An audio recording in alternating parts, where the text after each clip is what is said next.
الله الرحمن الرحيم والصلاة والسلام على أشرف المرسلين. إخواني أخواتي السلام عليكم ورحمة الله وبركاته. Vous imaginez qu'il commence à faire chaud à Alger, même si nous n'avons pas officiellement encore franchi le cap de l'été. C'est pour ça que nous étions en train de parler de Ziad Mahbabik sur les perspectives de vacances et éventuellement pour passer quelques jours à l'intérieur du pays.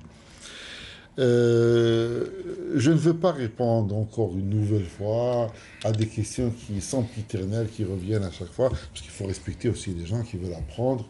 Ils nous font l'honneur de suivre cette émission en rabâchant toujours les mêmes sujets. Donc on va essayer de prendre les nouveaux questionnements et que ceux qui trouveront la réponse adéquate à leurs questionnements sur les émissions passées, écoutez, je pense que ça, ils y trouveront leur compte.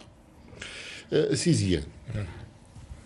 Je crois que c'est un lieu commun et tout le monde le sait, que notre religion est une religion de savoir et que la pratique de la religion, que ce soit dans le domaine de la prière, du jeûne ou de n'importe quel domaine rituel ou même social, nécessite un minimum de connaissances.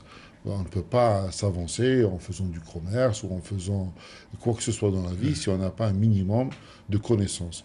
On va essayer pendant cette émission de rappeler à chacun d'entre nous, parce que nos frères et sœurs parfois nous font l'honneur de poser des questions quant à leur domaine d'activité, mais parfois aussi certains ignorent qu'il faut un minimum de connaissances avant d'entamer quelque chose.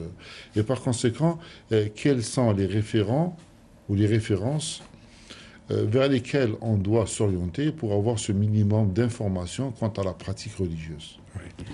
Effectivement, comme tu viens de dire, Si Mohamed, notre religion repose sur le savoir et tous les hadiths, d'une part, les Sunnah Nabawiyya Sharifa et les versets en premier lieu, insistent beaucoup sur le fait qu'on doit quand même entamer notre vie religieuse sur la base de certains éléments de connaissance que nous aurons. Récolter auprès des spécialistes, auprès des experts, ou bien directement de la source, parce que parfois on est dispensé de passer par un chercheur, sauf dans une spécialité très poussée, mais pour le minimum, on peut donc l'acquérir directement. Et je profite de cette occasion pour revenir au Surat al-Fatiha que nous avons entamé il y a quelques semaines dans l'explication, et on est arrivé Ihdina as-sirat al-mustaqim, sirat alladhina an'amta alayhim, ghayr al-maghdubi alayhim wa ad-dallin. La plupart des exégètes disent que il existe trois types de nations. Il y a une nation qui agit selon le savoir, et elle insiste beaucoup à ce que le savoir doit quand même être collé sur les différents actes, العامل العامل وهي الأمة المحمدية.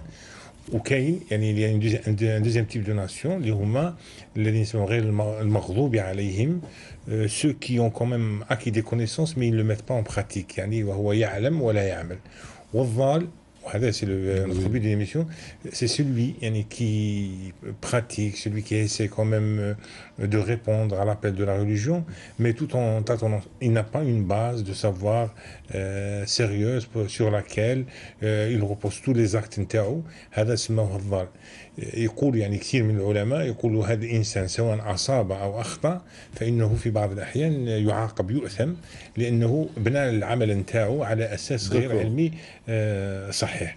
Et c'est pour cela que nous devons à la base نعرف الحلال والحرام. On doit connaître ما هو الحلال وما هو الحرام d'un côté. On doit quand même, pour faire nos prières, on doit savoir quels sont les éléments de base, les éléments essentiels qui font qu'une prière est agréée. نعرفوا كذلك الأحكام الكبرى للصلاة. Il ne suffit pas de dire بالنية تسبق العمل. D'ailleurs, Ibn Abi Zayd al-Qayrawani, في رسالته, il disait que يقول لك لا نية تصلح بدون علم.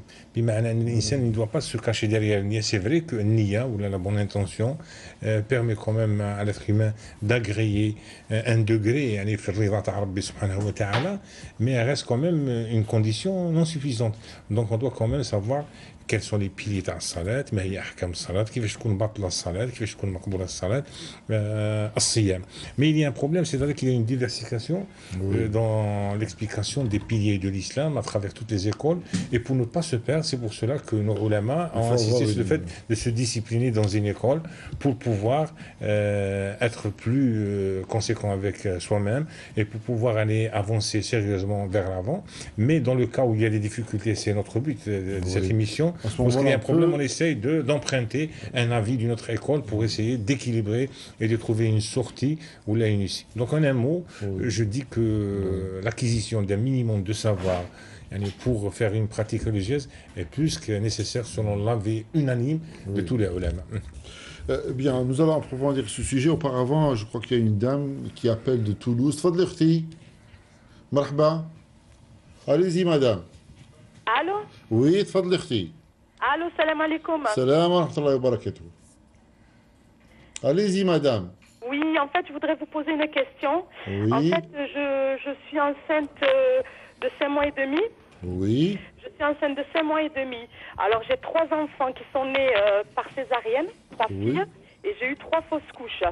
Oui. Et ce bébé que j'ai dans le ventre, il a la tête pleine d'eau, remplie d'eau. Donc, il n'y a pratiquement pas de cerveau. Et les docteurs, ils ont peur pour mon utérus et tout par rapport aux césariennes que j'ai eues et tout. Et donc, ils veulent me faire accoucher là, incessamment sous peu, en fait. Et je ne sais pas ce que je dois faire. Attendez, parce que j'ai mal entendu la fin de votre intervention. Donc, vous êtes à 5 mois et demi, vous avez déjà fait 3 césariennes et vous avez fait 3 fausses couches. 3 césariennes et là, vous un bébé, j'avais une hydrocéphalie grave aussi où j'ai eu à accoucher de cet enfant. Et ensuite, là, le problème se repose 10 ans après, en fait. Oui. Voilà, et ils me disent que pour mon utérus et tout ça, par rapport aux césariennes que j'ai eues et tout ça, il faut que le bébé naisse maintenant. Comme ça, il naît par voie basse pour me laisser une chance d'avoir un enfant plus tard. Très bien. Alors, écoutez, on va vous répondre de manière... parce qu'on a déjà répondu à des questions semblables.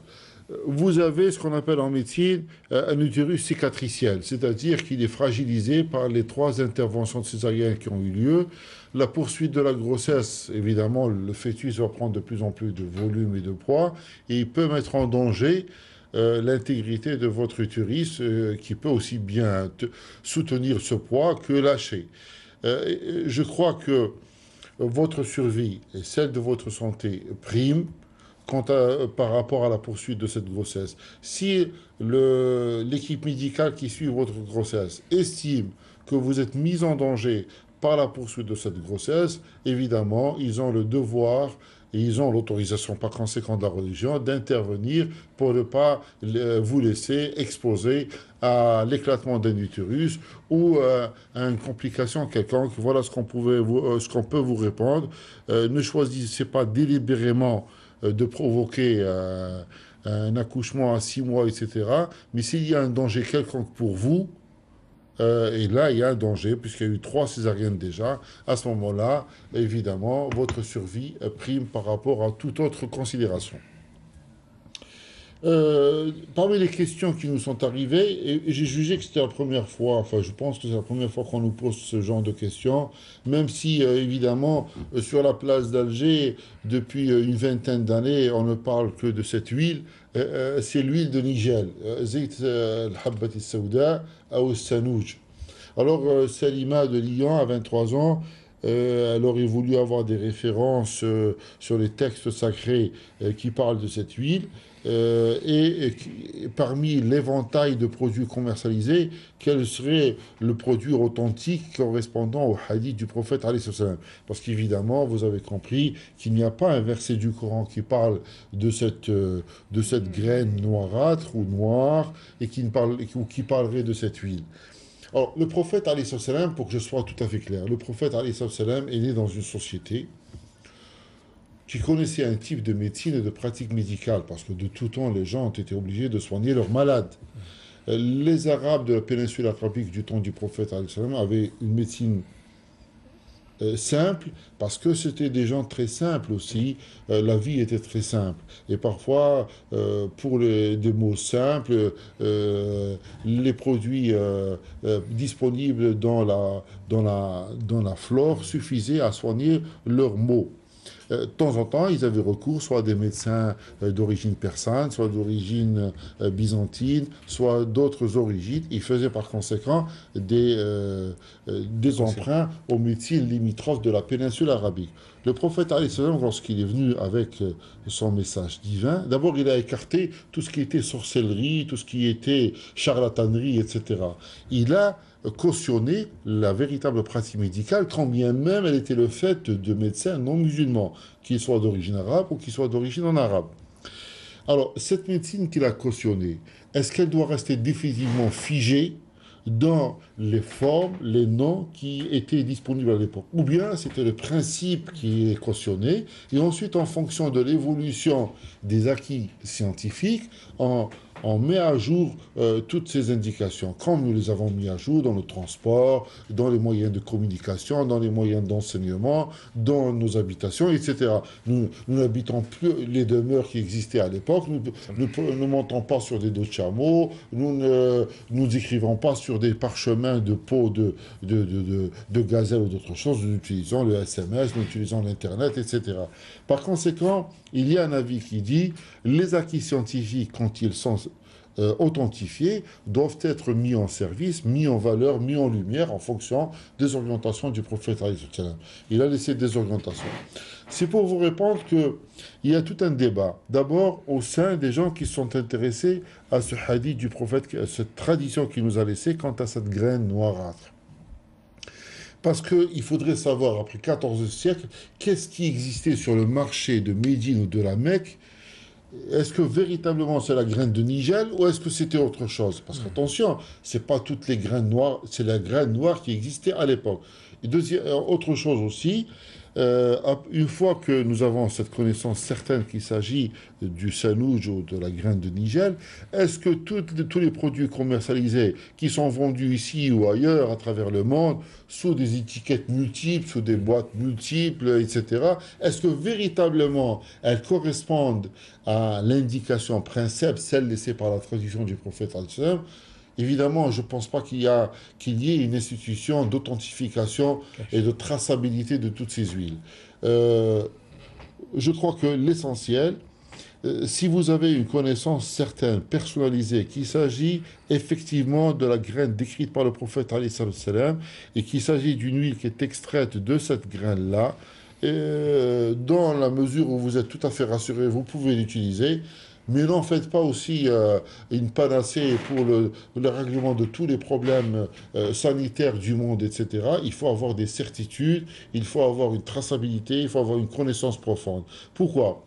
Parce que les enseignements du prophète alayhi salam se complètent les uns les autres. Et le prophète dit dans une tradition, c'est-à-dire que tout individu qui n'a pas une formation médicale, qui n'a pas une compétence médicale, qui n'a pas acquis une expérience dans le domaine du soin des gens, et qui va indiquer quelque chose à un malade, et que ce malade, il fait une complication et qu'il en meurt, il khalas diya, parce qu'il n'est pas à même d'indiquer cette chose-là. Alors écoutez, si Salima, vous n'êtes pas pharmacienne, vous n'êtes pas laborantine, vous n'êtes pas médecin, mais vous savez, vous êtes certain que cette graine noire ou cette huile pour vous, faites-le. Quelqu'un d'autre, ne le faites pas parce que vous n'avez pas la certitude. Or, dans ces choses-là, il ne faut pas agir uniquement dans le domaine de l'a priori. Et vous savez que c'est un domaine très sensible parce qu'on utilise la spiritualité des gens, la bonne foi des gens, etc. Malheureusement, il y a beaucoup d'escroqueries dans ce monde-là parce que les gens souffrent et on exploite la souffrance des gens pour leur vendre n'importe quoi, à n'importe quel prix, pour peu qu'on les rassure quelque part. Donc il faut passer par la corporation médicale. Voilà. Oui. Eh ben, on va monter plus haut. Oui, Madame Fatima, tfadli. الو السلام عليكم. تفضلي السلام ورحمة الله. من فضلك عندي سؤال.